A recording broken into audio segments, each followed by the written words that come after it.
Bismillahirrahmanirrahim. Assalamualaikum warahmatullahi wabarakatuh.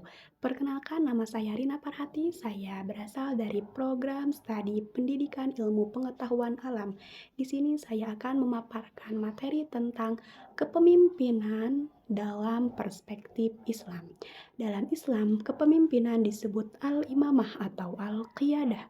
Kepemimpinan merupakan sebuah amanah, yaitu tanggung jawab yang harus dipikul oleh seseorang untuk membimbing dan mengarahkan umat menuju kemaslahatan dunia dan akhirat.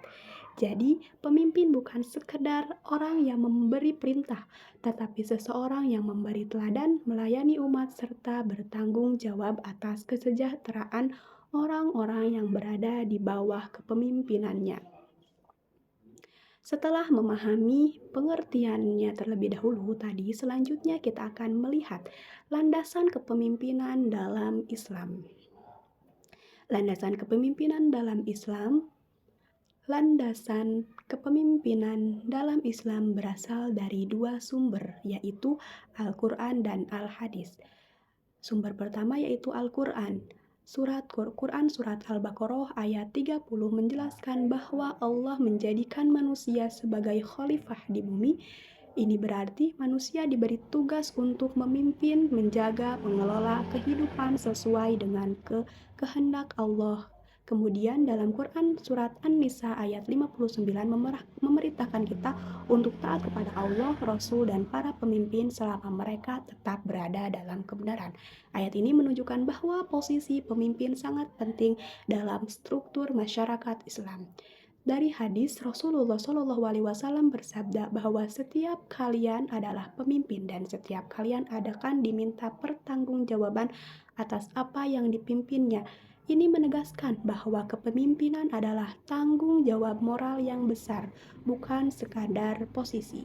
Setelah mengetahui landasannya, berikutnya kita memasuki ke prinsip-prinsip kepemimpinan dalam Islam. Prinsip-prinsip kepemimpinan dalam Islam, seorang pemimpin harus berpegang pada beberapa prinsip utama.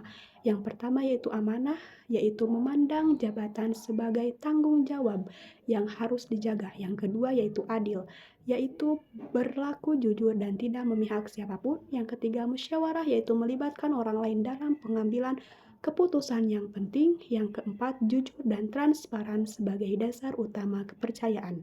Yang kelima, mengutamakan kemaslahatan umum bukan kepentingan pribadi atau kelompok. Yang keenam, profesional dan kompeten. Artinya, pemimpin harus orang yang ahli dan mampu menjalankan tugasnya. Setelah prinsip-prinsip ini, berikutnya kita akan melihat sifat-sifat pemimpin ideal menurut Islam. Sifat-sifat pemimpin ideal menurut Islam memberikan pedoman mengenai sifat yang harus dimiliki seorang pemimpin. Yang pertama itu sidik, yaitu jujur dalam perkataan dan perbuatan. Yang kedua, amanah, dapat dipercaya dalam menjalankan tugas. Yang ketiga, patonah, yaitu cerdas dan bijaksana dalam mengambil keputusan. Yang keempat, tablik, mampu menyampaikan informasi dan menjadi teladan. Yang kelima, adil, berlaku benar dalam semua urusan. Yang keenam, sabar dan tegas, tidak mudah goyah dan mampu bertindak tegas saat diperlukan. Yang ketujuh, berakhlak mulia, menunjukkan perilaku yang baik dalam kehidupan sehari-hari. Setelah memahami sifat yang harus dimiliki pemimpin, berikutnya kita masuk ke tujuan kepemimpinan dalam Islam. Tujuan kepemimpinan dalam Islam, tujuannya adalah mewujudkan keadilan sosial, menjaga agama dan pengatur urusan dunia secara seimbang, membangun masyarakat yang aman, makmur dan berakhlak, menegakkan nilai-nilai tauhid dan syariat Allah, memberikan perlindungan dan pelayanan terbaik kepada rakyat. Semua tujuan ini menunjukkan bahwa kepemimpinan dalam Islam berorientasi pada kemaslahatan umat. Selanjutnya, kita akan masuk pada peran dan tanggung jawab seorang pemimpin.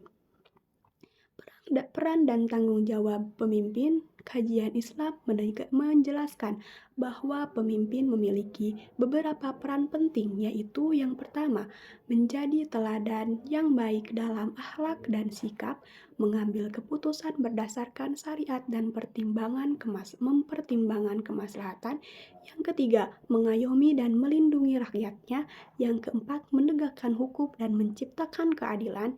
Yang kelima, mengembangkan kesejahteraan dan memajukan kehidupan umat. Setelah mengetahui tanggung jawab pemimpin, bagian terakhir dari materi ini adalah contoh kepemimpinan dalam sejarah Islam. Contoh kepemimpinan dalam sejarah Islam. Dalam sejarah Islam yang paling sempurna adalah Rasulullah Shallallahu Alaihi Wasallam. Beliau adalah pemimpin yang penuh kasih sayang, tegas dalam kebenaran, adil, berwibawa, namun tetap rendah hati. Setelah Rasulullah, kepemimpinan dilanjutkan oleh Khulafaur Rasyidin, yaitu Abu Bakar yang lembut namun tegas dalam mempertahankan keimanan, Umar bin Khattab terkenal dengan keadilan dan keberaniannya, Utsman bin Affan pemimpin yang dermawan dan memiliki kehidupan sederhana, Ali bin Abi Thalib sosok pemimpin yang sangat cerdas, bijaksana, serta unggul dalam keilmuan. Mereka semua menjadi teladan bagaimana kepemimpinan seharusnya dijalankan dalam Islam. Demikian penjelasan saya mengenai kepemimpinan dalam perspektif Islam. Semoga materi ini dapat menambah pemahaman kita tentang bagaimana kepemimpinan yang baik menurut ajaran Islam. Mungkin dicukupkan sekian dari saya. Wabillahi taufiq wal hidayah. Wassalamualaikum warahmatullahi wabarakatuh.